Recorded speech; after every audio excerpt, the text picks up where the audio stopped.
नमस्कार मंडळी, कशा आहात सर्वजण? तर आज आपण बनवणार आहोत झणझणीत अशी फिश कढी. ही कढी खूप छान लागते, एकदा नक्की करून बघा तुम्ही. त्यासाठी लागणार आहे मसाला. आपण मसाला तयार करून घेऊया.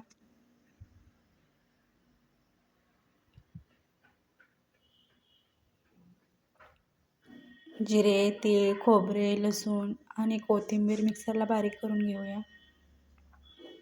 ह्यामध्येच आपल्याला कांदा आणि टोमॅटो पण वाटून घ्यायचा आहे. जिऱ्याची अशी तडतडीत फोडणी देऊन हा मसाला आपला भाजून घ्यायचा आहे. ह्यामध्येच टाकायचं आहे आपल्याला लाल तिखट, गरम मसाला, धने पावडर आणि हे माशांचे तुकडे.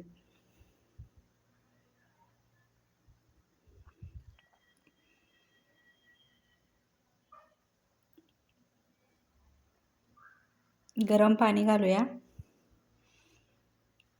आणि आमटीला चांगले उकळी यायला लागली की ह्यात 2 आमसुलाचे तुकडे, मीठ आणि कोथिंबीर.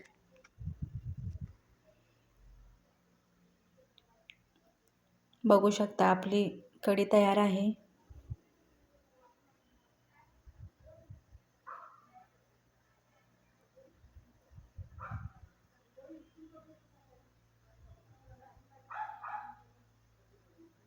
कशी वाटली तुम्हाला फिश कढी? आवडल्यास नक्की सांगा आणि लाईक आणि सबस्क्राईब करायला विसरू नका.